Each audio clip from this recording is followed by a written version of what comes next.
I'm Nora Bennett, 31 years old, and the day the pearl-white envelope slid through my mail slot, I understood how quickly a quiet life can tilt, because the handwriting on the front belonged to my sister and the date inside belonged to my ex-fiancé. The ink was elegant, the message sharper than any blade, an invitation to watch them marry beneath stained glass I had once chosen for my own ceremony. I stood at my kitchen counter, the afternoon sun warming my forearms, while the note tucked inside suggested I come see what real love looks like. My breath settled into a slow, even rhythm, the kind that kept my hands steady on job sites and in boardrooms. I set the card down, opened the top drawer, and touched the small wooden box that held 6 months of careful preparation. Somewhere between the soft scrape of the lid and the weight of the papers inside, resolve clicked into place. If they wanted me in the room, I would arrive in white and on time. Before I go any further, tell me where you're listening from in the comments and tap like and subscribe if you've ever had to stay calm while someone tried to write your story for you. I grew up in a house where appearances mattered and schedules ran like train timetables, a 2-story colonial with shutters my grandmother painted herself long before anyone thought to put her name on a door. Maggie taught me to square a corner and read a contract to keep my word and let the loud people tire themselves out. My parents prized charm in one daughter and responsibility in the other, and I learned early that being the steady one meant you were expected to absorb the weight without complaint. I didn't mind the work. I minded the way a smile could excuse 1,000 small trespasses, and how often those trespasses landed on my desk. When I left for graduate school, I told myself the ledger would even out once skill spoke louder than sparkle. Bennett and Hart Design sat 5 blocks from the river, a lean team with good bones and a reputation for clean lines, and I loved it the way some people love ball games or Sunday mornings, because buildings make sense if you listen. The city around us was bigger, faster, and far more forgiving of shortcuts than the neighborhood that raised me, and the contrast made me notice who carried the bill when dinner ended and who vanished when the check arrived. I built a career on plans and permits on patient drafts that became steel and glass, and I built a relationship with Ethan on the same hope that careful design could hold. He was quick with the story, handsome in the way that turns heads at conferences, and for a while I mistook momentum for substance. The ring felt solid on my hand. The future looked measurable, like a set of elevations you could roll across a table. 6 months before the invitation arrived, my grandmother's hands had cooled in mine on a winter afternoon, her voice thin but steady as she told me to be patient and keep reading the fine print even when the room got noisy. After the funeral, my parents leaned on tradition and my sister leaned into attention, and I returned to work because blueprints don't pity you and deadlines don't ask awkward questions. A week later, Alan Pierce called from a cramped office lined with law books and framed photos of projects Maggie once shepherded into being. He said there were documents I needed to see when I felt ready. I wasn't ready, but I went anyway, and the first time he slid a folder across his desk, I understood that the firm I loved had a deeper foundation than anyone at our dinner table wanted to admit. I also understood that timing mattered as much as truth. At home, the envelope from Kayla waited beside my coffee mug, all cream paper and confidence, and the note in her looping script asked me to come with grace and support the family. I read it twice, set it down, and walked the length of my apartment until my pulse matched the quiet tick of the kitchen clock. Outside my window, the city moved at its usual pace, delivery trucks groaning at the curb, a mother steering a stroller across the crosswalk, a neighbor's radio humming an old love song. Inside the wooden box held letters, signatures, and a chain of decisions my grandmother had set in motion long before anyone knew where I would stand. The box was small enough to fit in a handbag and heavy enough to change a room. I tell you this because the story did not begin at a church door or with a dress that shone under stained glass. It began with the things a person is taught to carry, and the moment she realizes she can put one of them down. I folded the invitation back into its envelope, ran my thumb along the edge, and felt something close to stillness settle across my shoulders. Whatever came next would happen in front of family, friends, and 200 strangers, but the first choice was mine, and it was simple. I would show up, I would sit where they placed me, and I would wait until the right words were asked aloud. When the officiant cleared his throat and the garden went quiet, there would be a pause meant for polite silence. That was where I planned to stand. The morning after I received Kayla's invitation, I found myself tracing old pencil marks across one of my grandmother's blueprints. The paper smelled faintly of ink and dust, a scent that always reminded me of her workshop. She used to say every good structure began with patience lines before walls, thought before action. I repeated those words quietly as I tried to make sense of what my sister had done. I wasn't angry yet, not really.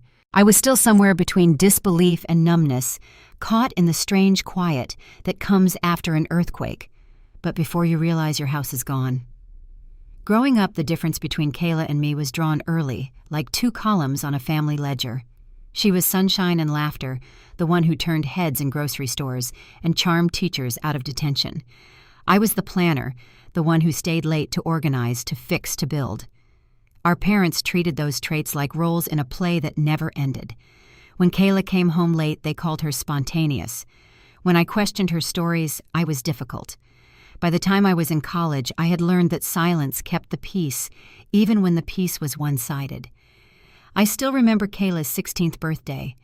Dad rolled a white convertible into the driveway, red ribbon fluttering against the hood.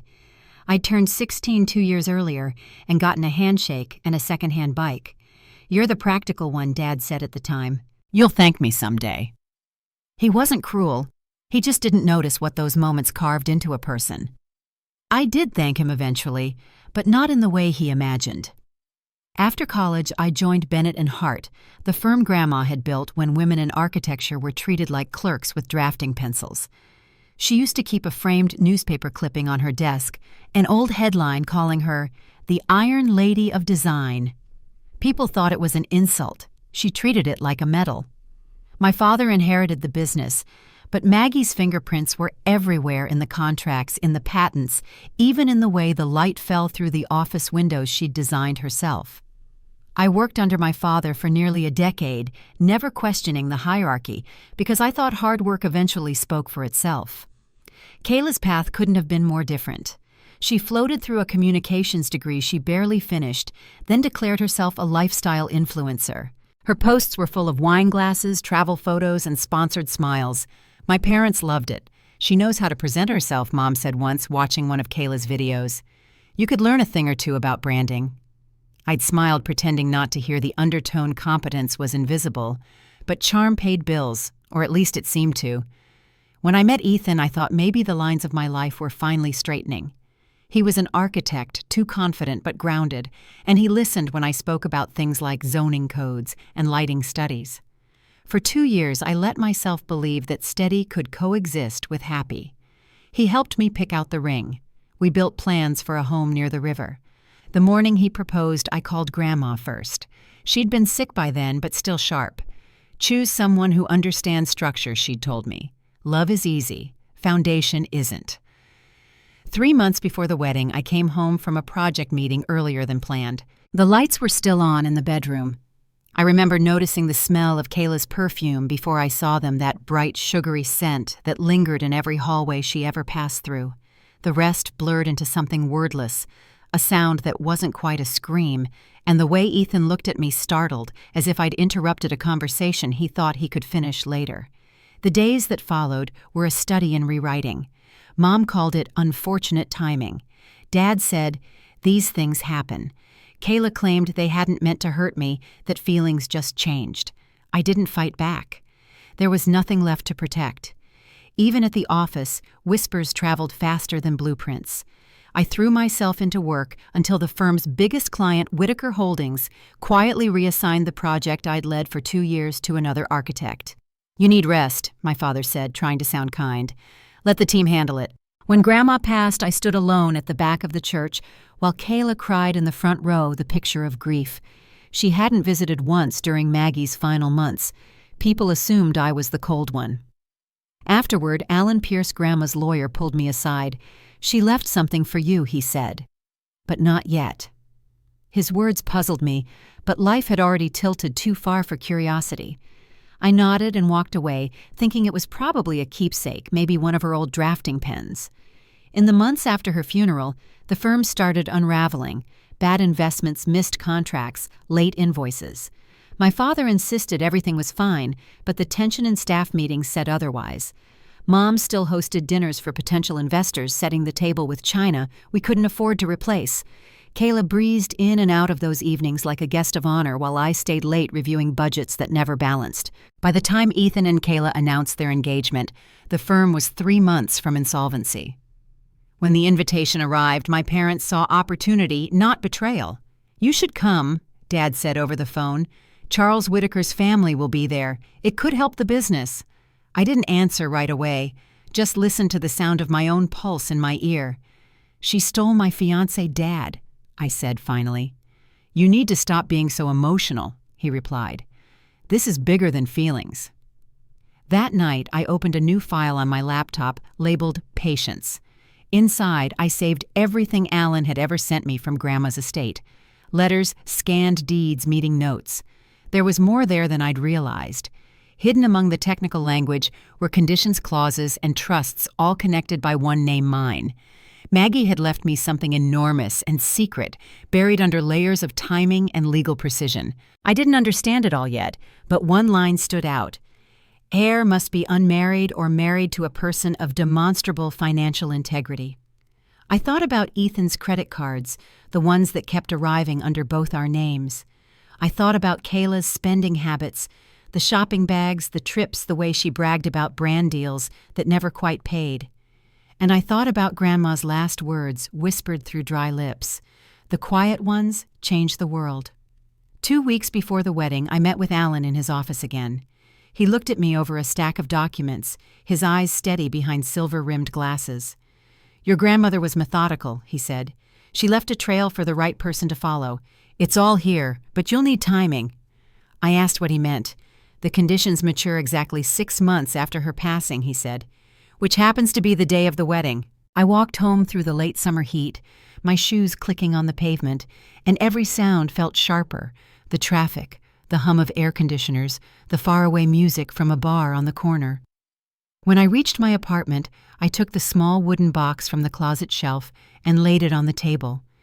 Inside was the estate documentation Alan had prepared, notarized and sealed, along with financial records I'd gathered on my own. The pieces fit together neatly, like a design only one person was meant to see. For the first time in months, I slept through the night. The city outside moved on, unaware that somewhere in a modest apartment above a coffee shop, an old promise was about to be kept. I didn't know exactly what justice would look like yet, only that it would stand tall and hold. When dawn came, light spilled across the blueprint I'd left unfolded on my desk, lines, dimensions, and a name written in faded pencil at the corner, M. Bennett, 1978. I traced it once with my finger before turning the page. Whatever my sister had taken, she was about to learn the cost of building on stolen ground. The days leading up to the wedding moved like heavy air before a storm. I worked long hours at the firm, pretending deadlines mattered more than whispers. Every project meeting felt smaller, the conversations thinner.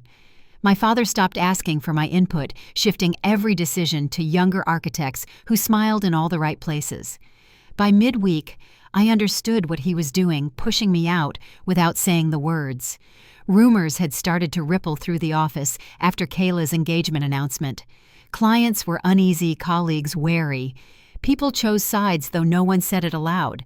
When I walked into the conference room, the chatter dimmed like someone had turned down the volume. A few brave ones offered polite smiles before finding urgent reasons to leave. I'd built my reputation here for nearly 10 years, and in a matter of weeks it had become gossip fuel. The morning my father called me into his office, I already knew what was coming. He gestured for me to close the door, his tone clipped businesslike. "Charles Whitaker's people are nervous," he said. "They think your presence might complicate things." I weighted my hand steady on the chair's edge. "You should take a leave," he continued, "just until things quiet down." The word leave sat between us like an eviction notice. I asked if this was about the wedding. He didn't answer directly, only rubbed his forehead and said, "The firm needs stability, Nora. Clients want harmony." Harmony in his language meant silence. I nodded, stood up, and handed him my keycard. He looked surprised I didn't argue, but there was nothing left to say. The moment I stepped outside, the weight that had followed me for years lifted just enough to let me breathe. That afternoon, I sat in my apartment surrounded by drafts and folders, staring at the wooden box on my kitchen table. The documents inside weren't just inheritance papers anymore.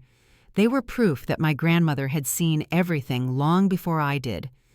Maggie must have known the family would turn inward, protecting the image instead of the truth. Her clauses were exact, almost surgical, built to expose greed without my lifting a finger. I spent hours on the phone with Alan Pierce, combing through every section of the trust. The details were astonishing. Maggie had quietly repurchased company shares for decades using shell partnerships that none of us knew existed. The firm everyone assumed my father owned was in fact held almost entirely by her.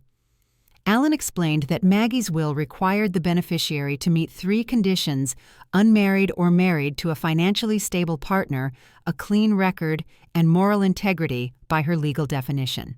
Each clause was designed with intention, the kind of wisdom that comes from watching family patterns repeat too many times.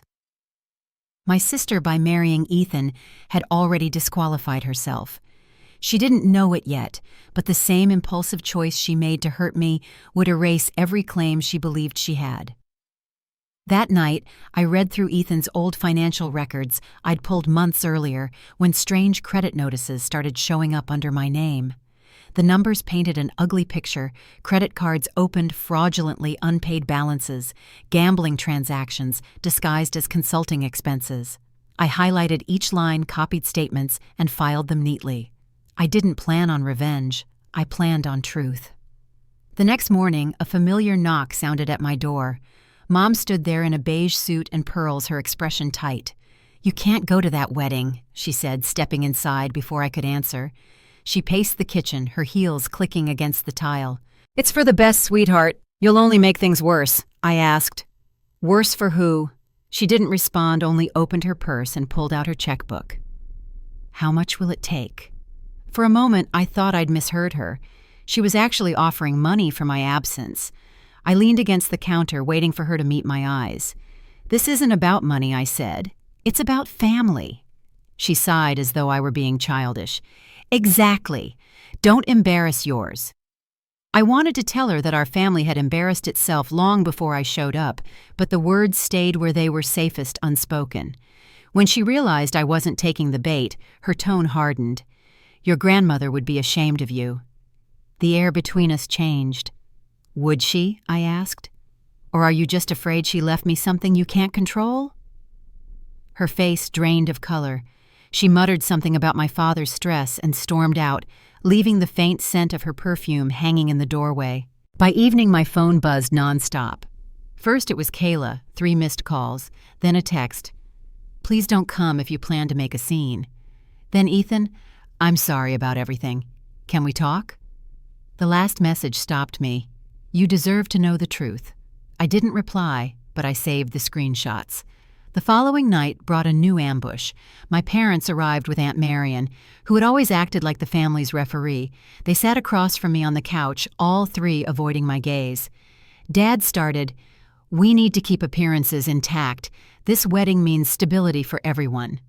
I asked what he meant by stability. He talked about investors, about how the Thompsons, Ethan's parents, were planning to invest in the firm. "You're protecting a company you don't even own," I said quietly. He frowned, confused. "What's that supposed to mean?" I almost told him everything right then, but I stopped. Timing mattered. Instead, I said, "You'll understand soon." Dad's voice rose. "You will not humiliate us tomorrow." I stood, walked to the door, and opened it wide. "Then don't give me a reason to." They filed out one by one, Aunt Marion muttering about respect, Mom dabbing her eyes. When the door clicked shut, I turned the deadbolt and rested my forehead against the wood. The quiet was thick, but it didn't feel empty anymore. The next morning, Alan called to confirm everything was ready. "The documents are authenticated," he said. "The board is aware and on standby. We'll act the moment you give the word." His voice was calm, certain. "You're sure about this?" I asked. "Your grandmother was sure," he replied. After we hung up, I looked at my reflection in the kitchen window. The city was waking up, a soft orange light stretching across the rooftops. My white dress hung on the closet door waiting. I remembered how Kayla used to borrow my clothes without asking, how she'd stand in front of the mirror and say, "You wear things like armor. I wear them like air." Maybe she was right. Armor had its uses. I spent the rest of the day organizing evidence copies of Ethan's debts, the sealed will, the notarized affidavits Alan had prepared. Each paper slipped into the wooden box like a piece of glass fitting into a frame. By the time I closed the lid, the weight of it felt final. That evening, Jenna called from Chicago. She'd been my roommate in college, the kind of friend who could hear the truth in your breathing. "You're really going, aren't you?" she asked. "Yes," I said. In white, I smiled. Exactly as invited. The next morning, I woke before sunrise. The world outside was quiet gray light spilling through the blinds. I brewed coffee and sat at the table, the invitation beside my cup. The embossed letters gleamed faintly in the early light, the words Kayla and Ethan centered like a declaration. I traced the edge of the paper one last time before tucking it into my purse. When I stepped out into the cool morning air, the city smelled of rain and car exhaust the way it always did before something big. I walked toward the station, heels clicking against the pavement, the wooden box balanced carefully in my bag. Every step felt deliberate, measured like the ones Grandma used to take when she approached a foundation, poor, slow, steady, certain. By the time the train pulled into the platform, the clouds had started to break. I found a seat by the window, watching the skyline slide past each building, catching the new light. Somewhere in that glass and steel, the firm still bore our name, though tomorrow the meaning of that name would change forever. I rested my hand on the box in my lap, the hum of the train beneath me, and thought about the moment the officiant would ask if anyone objected. I didn't know what it would sound like yet, only that the truth was coming, and it would be heard by everyone. The train slowed as it crossed into the outskirts of town. Through the window, I could see the familiar skyline, the spire of St. Catherine's, the courthouse dome, the line of sycamores that framed Main Street. Each landmark carried a weight of memory. The city hadn't changed much since I'd left, but the way I looked at it had. My reflection in the glass looked calm, almost detached, but inside I could feel the slow pulse of resolve steadying itself. When I reached my stop, I stepped onto the platform with the small wooden box tucked safely in my bag. The air smelled of rain and cut grass, the kind that always lingered after a summer storm. A cab ride later, I was standing in front of the old cathedral where the ceremony would be held. Workers were setting up the floral arches, white roses and peonies against polished stone. I paused for a moment, watching strangers decorate the place that should have been mine. The irony didn't sting anymore. It only confirmed how far I'd come from the woman who once thought love required silence. 2 days earlier, Alan and I had met for the final time before the wedding. His office smelled faintly of old paper and cedar-polished sunlight spilling through slatted blinds. He spread the documents across his desk, each page marked with a neat ribbon. "Your grandmother's timing was exact," he said. "At noon on Saturday, these conditions take effect. Once the ceremony begins, the estate shifts." He tapped the final clause with his pen. "If your sister marries a man with debts exceeding $50,000 or any record of financial deceit, she forfeits her share." I studied the papers quietly, tracing Maggie's signature. She'd signed them just 6 weeks before she died, her handwriting still strong. "She knew," I said softly. Alan nodded. "She suspected at least, but she wanted you to have proof before you acted." I asked what would happen if my father tried to interfere. "He can't," Alan said. "The company's shares are held through her trust. The board will back you. They've been waiting." That night I sat by the window in my apartment with a cup of coffee growing cold beside me. Outside, the city lights shimmered across the river, reflections breaking in the current. I thought about Maggie, how she used to draw at the same window in her house, always humming the same tune under her breath.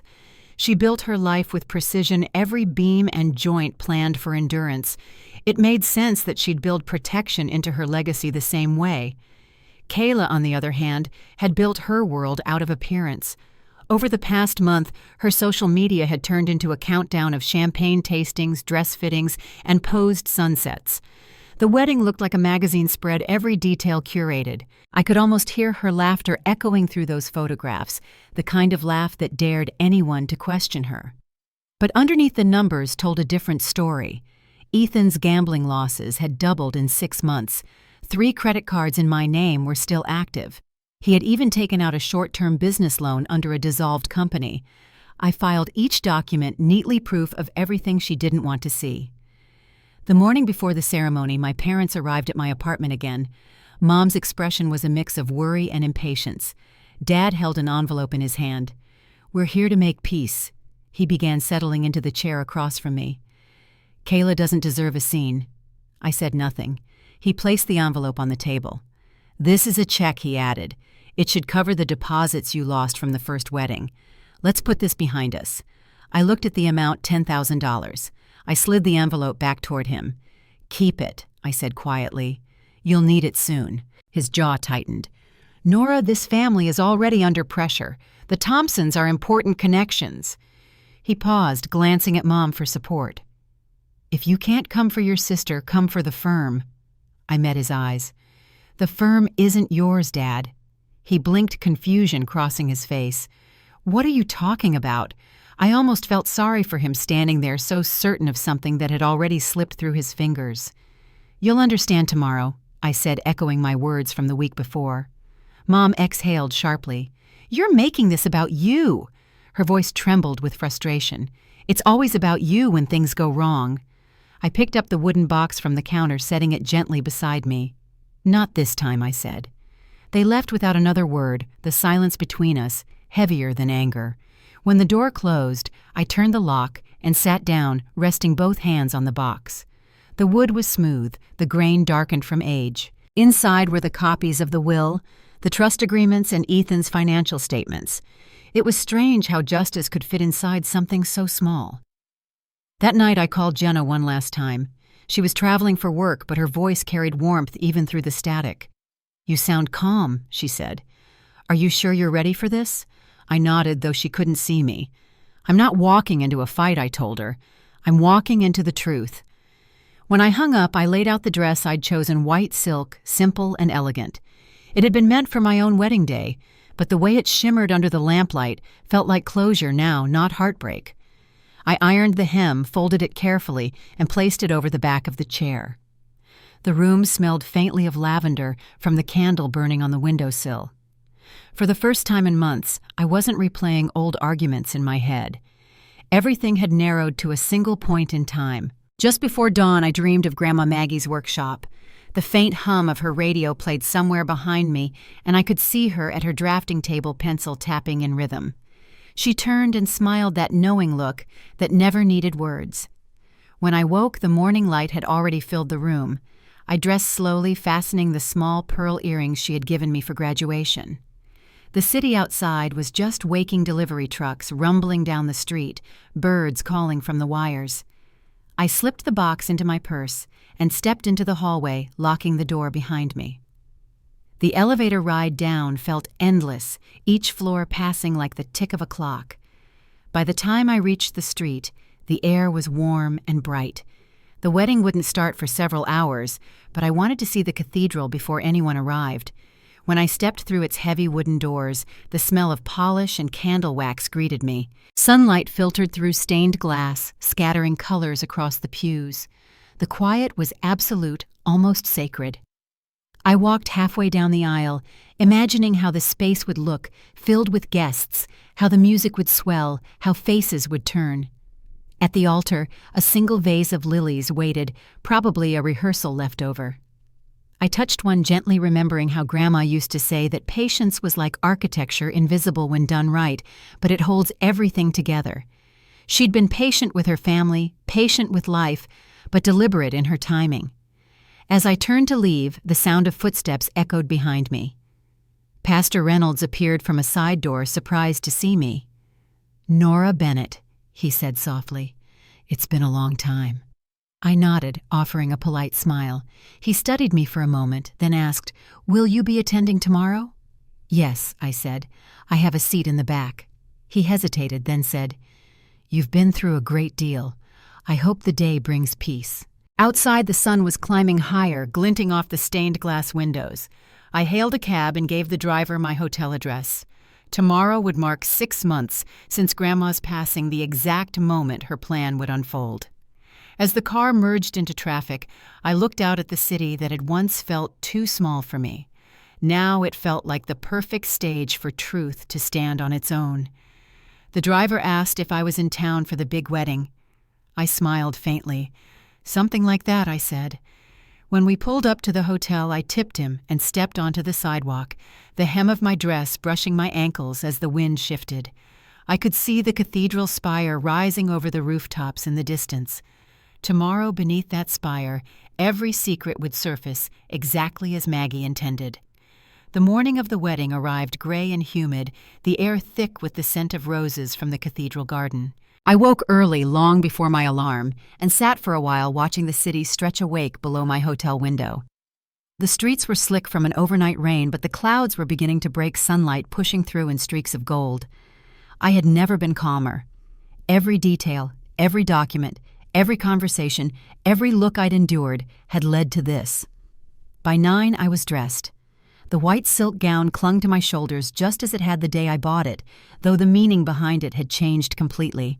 I pinned my hair, simply added the pearl earrings Maggie had given me, and slipped the wooden box into my handbag.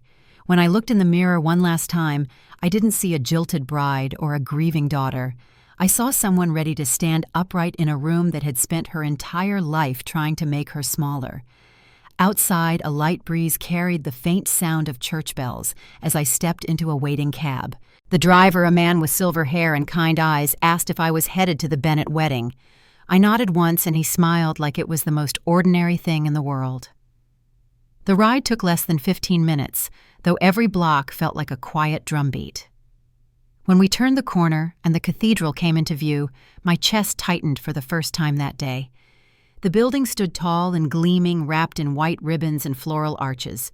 Guests were already gathering near the steps, women adjusting hats, men greeting one another with practiced laughter. The moment I stepped out, conversation stilled, just slightly, like a shift in wind. Heads turned. A few whispers followed. I could almost hear them. Is that her? Why is she wearing white? But I kept walking heels, striking the pavement with steady rhythm. Inside, the air was cool and heavy with incense. Light poured through stained glass, scattering colors across the marble floor. I moved down the aisle quietly and took a seat near the back 3 rows from the end. The wedding planner glanced at me in alarm, but I held up my invitation with a calm smile. 2 o'clock sharp, I said, just as the printed card had promised. She stammered something polite and hurried away. From my seat I could see nearly everything: the floral arch framing the altar, the white satin runner, the polished pews filled with the city's well-dressed elite. My mother sat in the front row, spine straight, a pearl clip glinting in her hair. Dad was beside her, jaw tight, pretending not to see me. Then my eyes found Kayla. She stood near the altar, surrounded by bridesmaids in soft blush dresses, her face aglow under the morning light. She looked like she'd won. The organ music began long and full, echoing through the high ceilings. Ethan appeared at the altar, his tuxedo crisp, his expression guarded. For a second he glanced my way, and his color drained so fast I thought he might faint. He turned away quickly, whispering something to the best man, who laughed nervously.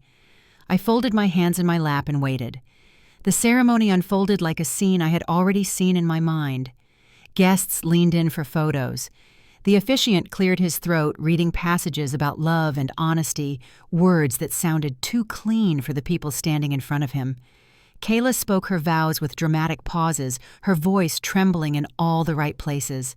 She spoke of fate, of finding love where it wasn't expected, glancing toward me, just long enough for the crowd to notice. The guests chuckled softly, thinking it was a joke. When it was Ethan's turn, his voice faltered. He called her exciting, spontaneous, alive. Not once did he say faithful or honest. I watched his hands as he spoke, the faint tremor in his fingers, the way his jaw tightened when the word commitment crossed the officiant's lips. Then came the moment I had been waiting for, the pause before the question that every ceremony keeps like a secret. Pastor Reynolds straightened his notes and looked over the audience. "If anyone here knows of any legal reason why these two should not be joined in marriage," he said, his voice echoing under the vaulted ceiling, "speak now or forever hold your peace." The room went perfectly still. I could feel the weight of 200 people holding their breath. Kayla turned her head slightly, her eyes finding mine with a small, smug smile that said, "Don't you dare." I stood. Gasps moved through the crowd like a ripple across water. Ethan's face turned white. The officiant blinked clearly, startled. "Miss Bennett," he said uncertainly. "Are you—" "I object," I said, my voice even carrying clearly through the cathedral. "On legal grounds." The murmurs rose instantly. My mother twisted in her seat, whispering harshly. "Nora, sit down." I didn't move. I walked forward slow and measured the wooden box in my hand. The white fabric of my dress shimmered under the light as I reached the aisle's center. The sound of my heels against the marble was the only noise in the room. At the altar, I stopped a few feet away and handed the box to Pastor Reynolds. Inside, I said quietly, "You'll find notarized documents from the Bennett family estate." He hesitated, glancing toward my father, who had gone rigid in his seat. Before he could speak, another voice rose from the middle rows. "I can confirm that," said Alan Pierce, standing. Every head turned. "I'm the executor of Margaret Bennett's estate. Those papers are legally binding and require public acknowledgement." Kayla's face drained of color. "This is ridiculous," she hissed, her voice breaking the stillness. "You can't just—" I looked at her calmly. "Actually, I can." Pastor Reynolds unfolded the first document, his eyes scanning the text, his brow furrowed.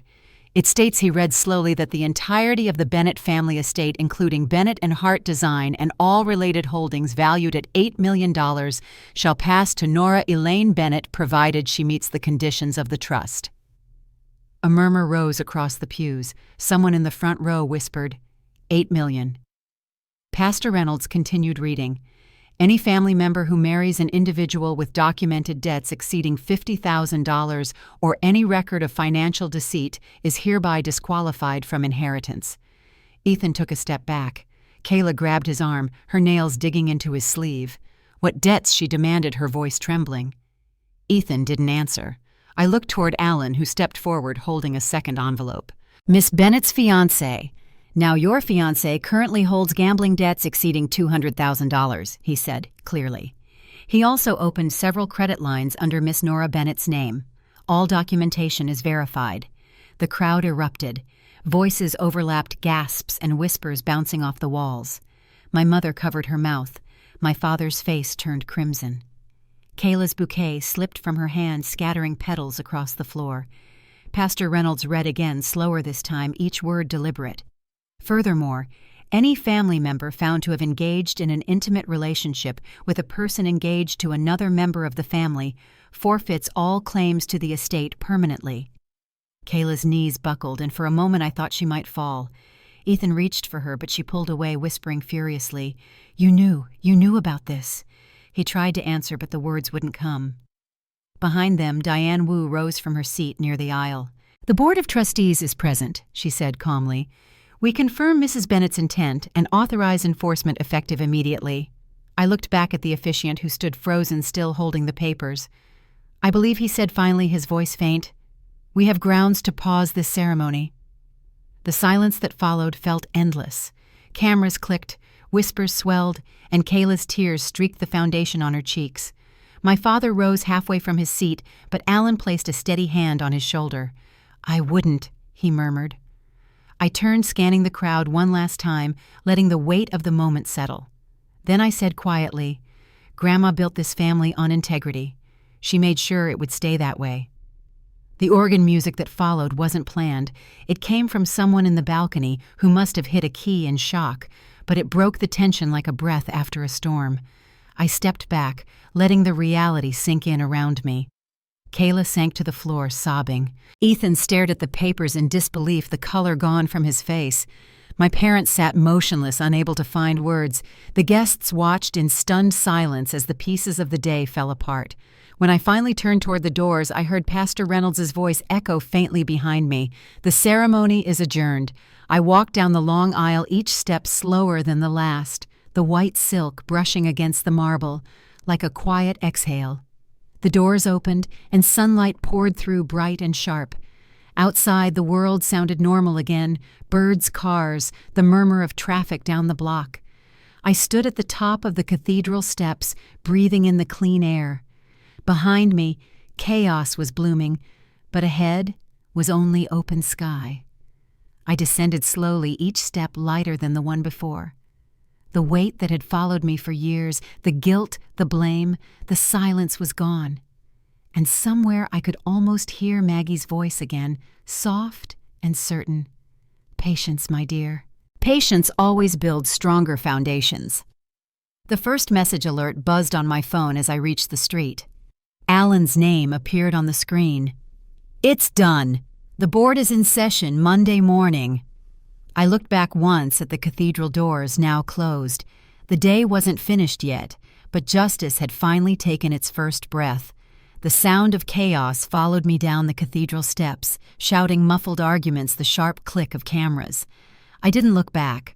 The marble steps were slick under my heels, and sunlight caught the edge of my dress as I reached the street. A black sedan waited at the curb. Alan stood beside it, phone pressed to his ear, calm as always. When he saw me, he nodded once and opened the back door. Inside the car, the air was cool and quiet. Alan ended his call and settled across from me, a thin folder in his hands. "It's already moving," he said. The board convened by conference call as soon as the documents were read. "Everything's in writing now." His tone was matter-of-fact, but his eyes carried something gentler recognition, maybe, or quiet approval. Through the window, I could see guests spilling out of the cathedral behind us, some recording on their phones, others hurrying to cars. "They'll be talking about this for a while," I said softly. Alan gave a small shrug. "Let them. Truth rarely whispers." He handed me the folder. Inside were fresh signatures, board members confirming transfer of control, official seals pressed into paper. I traced Maggie's embossed crest at the top, the simple outline of a compass, her favorite tool. By Monday, Alan continued, "You'll be listed as CEO. Diane and Robert will walk you through the transition. Mr. Bennett's access to company accounts is already suspended."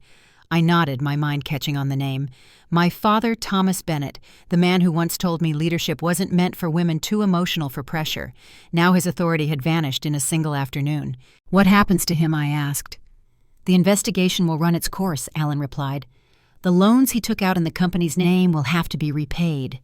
Whether that comes from personal assets or bankruptcy court is his choice." The car turned down Oak Street, past rows of watching faces. The city seemed sharper somehow, edges outlined by the clarity of what had just happened. Alan adjusted his glasses. "I know this isn't how you wanted it," he said quietly, "but your grandmother planned every inch of this. She trusted that you'd know when to stand." I looked out the window. She always did. We stopped outside the firm's downtown office.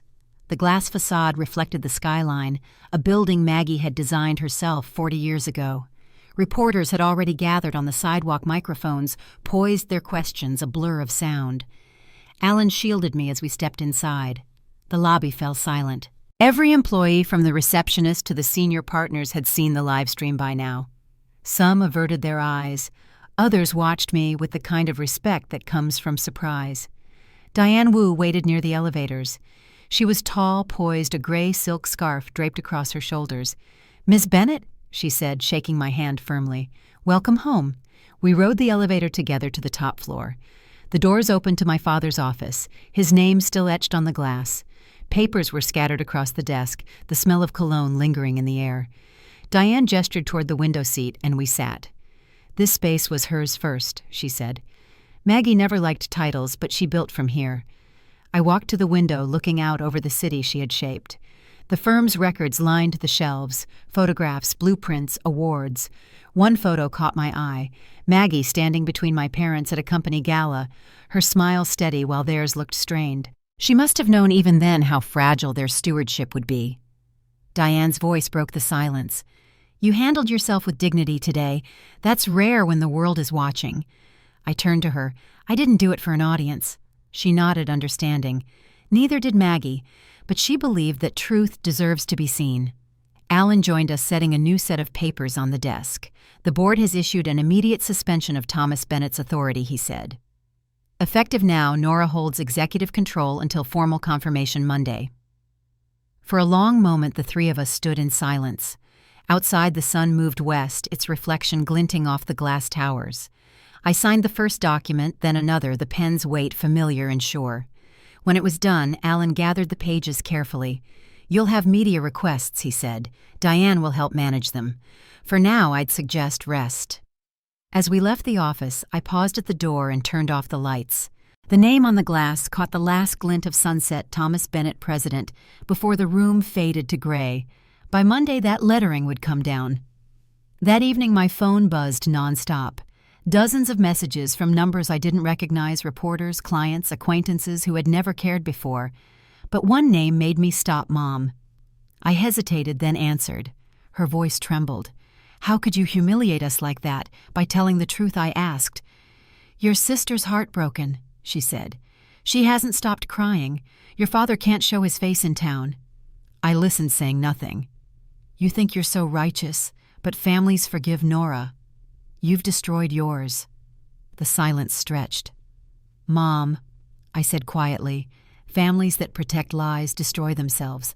I just stopped helping." She started to respond, but I ended the call. A knock sounded at my door moments later, Alan again holding a copy of the evening paper. Across the front page, the headline read, "Bride Sister Halts Wedding with $8 million will." Beneath it, a photo of me at the altar, calm amid the chaos. "They'll make noise for a week," he said. "Then they'll move on to the next story." I studied the photo for a moment. My expression was steady, almost distant. Not triumph, just release. "What about Kayla?" I asked. "She's gone to her friend's house," he said. "Ethan's being questioned by the authorities. Fraud's a heavy word when evidence is this clear." When he left, I sat by the window, the city lights flickering against the glass. Somewhere below, the cathedral bells began to ring again, faint, steady, indifferent to the drama they'd hosted hours earlier. I wondered if Kayla could hear them too.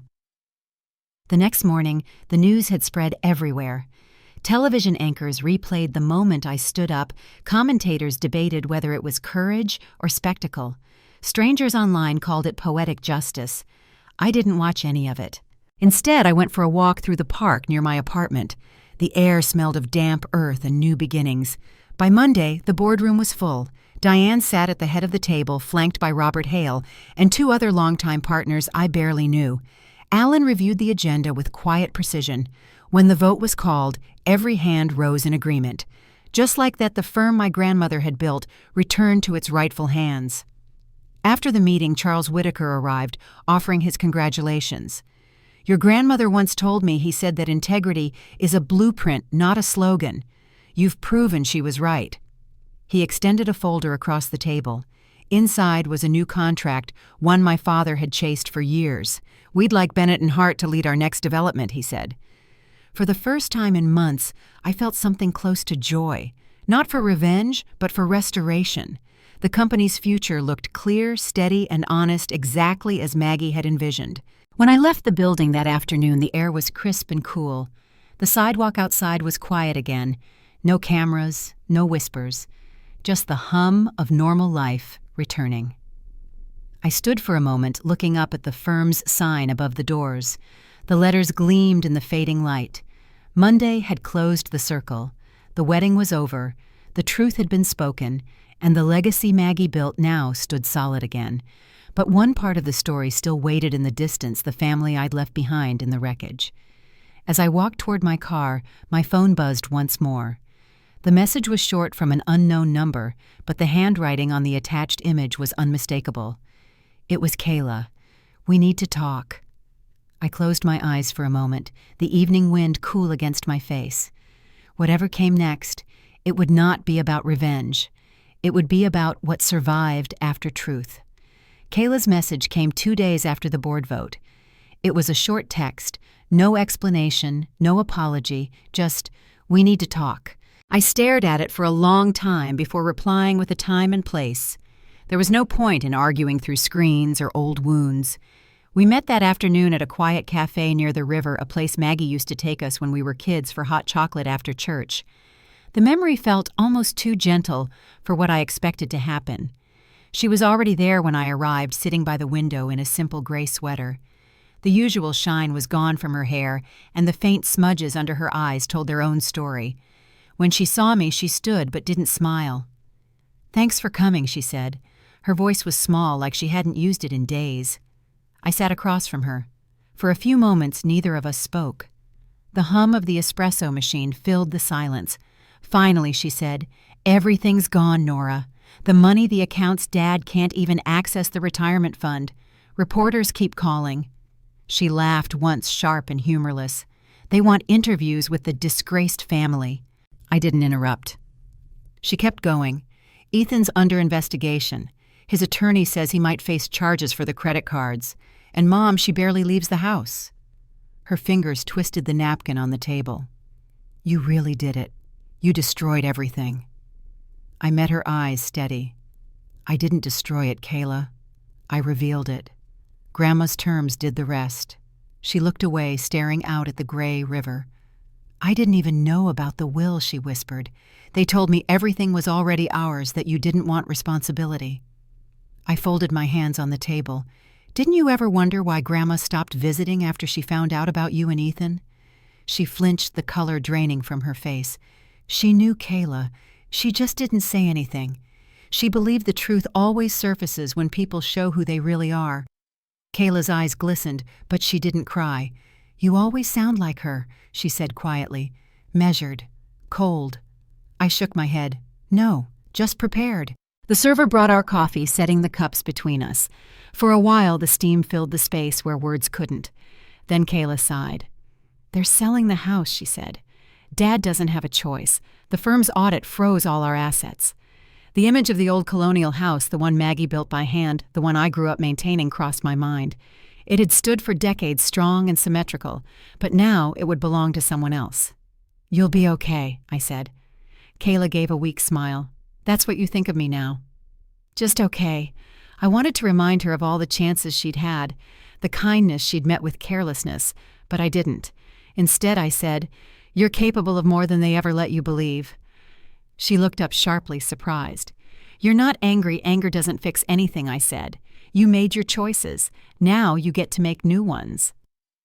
We sat there until the sky turned pale blue outside the window. When we finally stood to leave, she hesitated. "For what it's worth," she said, her voice barely audible, "I'm sorry.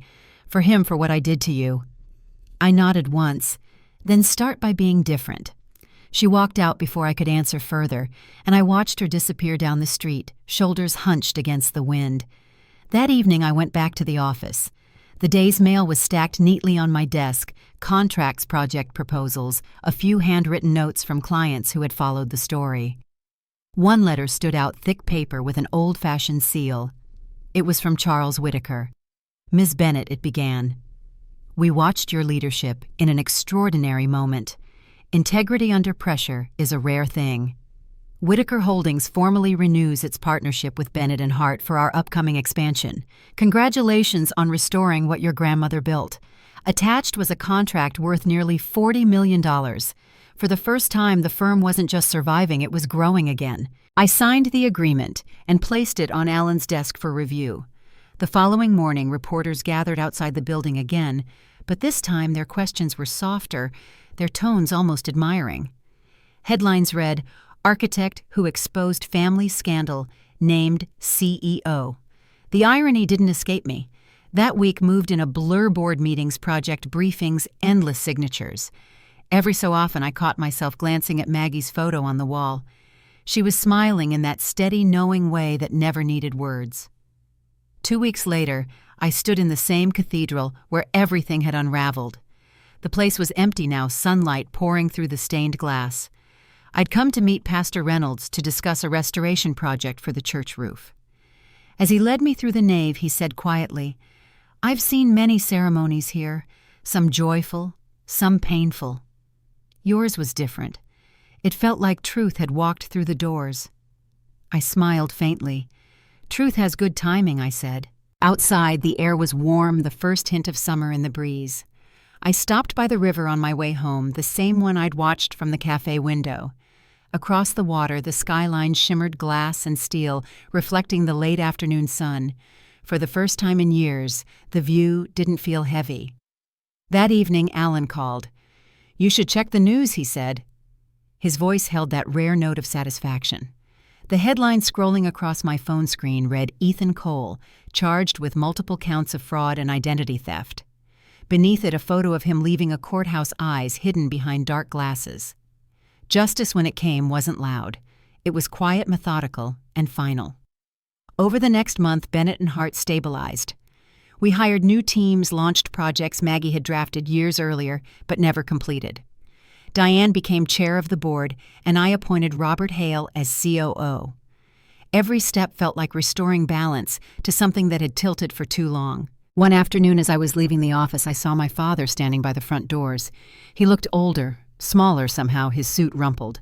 "I wanted to see the place before it changes too much," he said. "It won't," I answered. "It'll finally be what it was meant to be." He nodded, eyes fixed on the marble floor. "Your mother and I are moving to the lake house," he said, "selling what's left here." "I know," I said. He hesitated. "I didn't expect you to forgive me." I looked at him for a long moment. "Then don't," I said. "Just do better with what's left."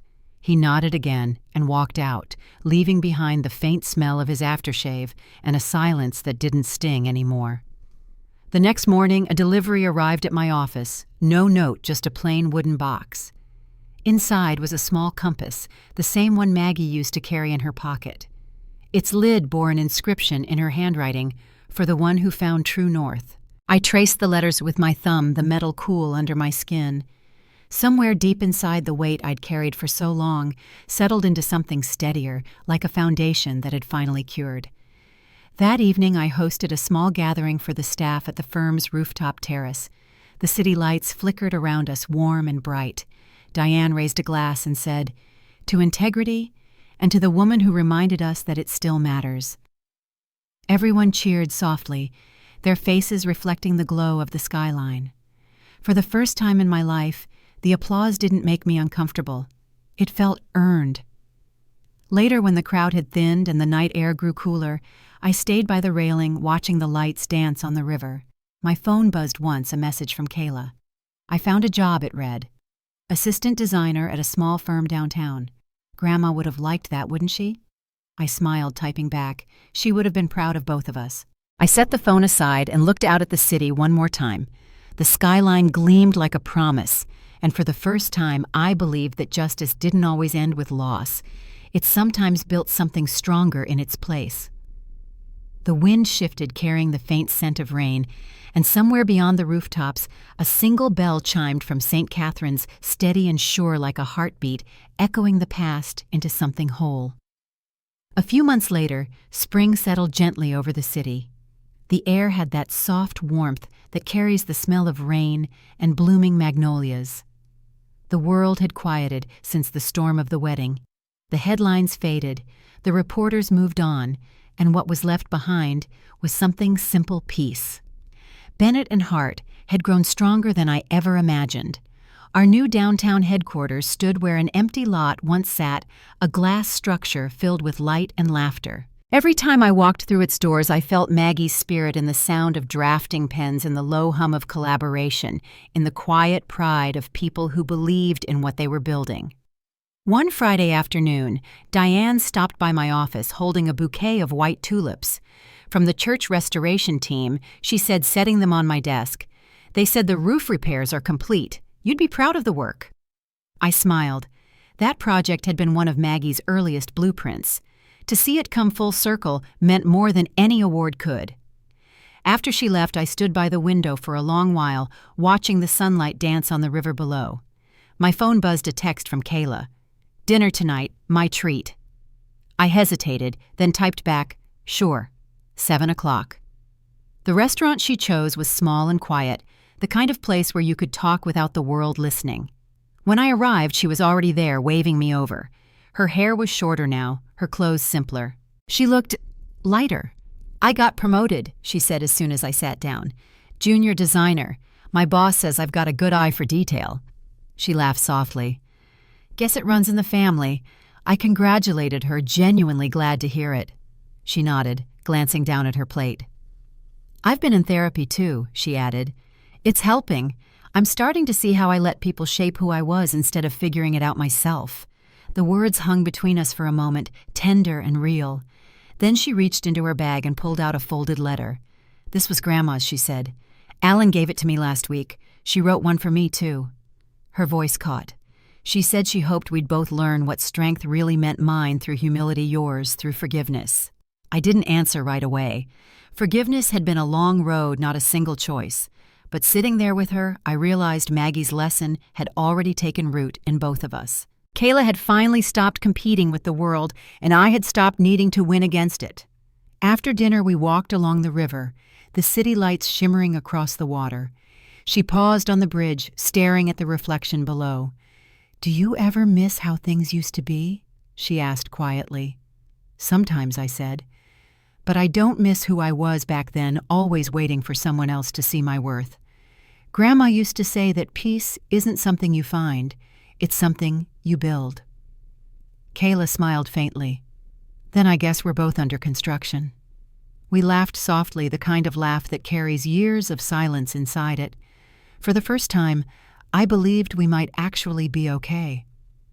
When I got home that night, I set my keys on the counter and walked into my office. Maggie's portrait hung above my desk, the same compass she left me resting beneath it. I traced the edge of the frame, whispering, "We made it, Grandma." The room felt warm, as if she was there in the quiet. Over the next few months, life settled into something beautifully ordinary. Kayla came by the office sometimes to drop off coffee or show me sketches from her firm. Mom called once a week, not to argue, but just to talk. Even Dad sent a brief email on my birthday. It wasn't an apology, but it was a start. One afternoon, I walked into the boardroom to find the entire team gathered around a new plaque mounted on the wall. It read, "The Margaret Bennett Innovation Wing, dedicated to integrity, vision, and the belief that the quiet ones change the world." I ran my hand across the engraving, smiling through the tightness in my throat. That evening, as I locked up, I caught my reflection in the glass door. For the first time in years, I saw a woman who wasn't defined by loss or betrayal, but by what she had chosen to build afterward. I took the long way home, walking through the park as the streetlights flickered on. The air was cool, the sky painted in soft shades of gold and gray. Somewhere in the distance, a bell chimed the same steady rhythm I'd heard outside the cathedral that day. It didn't sound like judgment anymore. It sounded like peace. If there's one thing I've learned through all of this, it's that justice doesn't always look like revenge. Sometimes it looks like truth revealed quietly, at the right time, in the right light. And healing, real healing, comes when you stop waiting for others to do better and start choosing better for yourself. We all carry a version of the past that shaped us. Some of it hurts, some of it teaches, but none of it defines who we have to become. Maggie once told me that patience builds stronger foundations than pride ever could. She was right.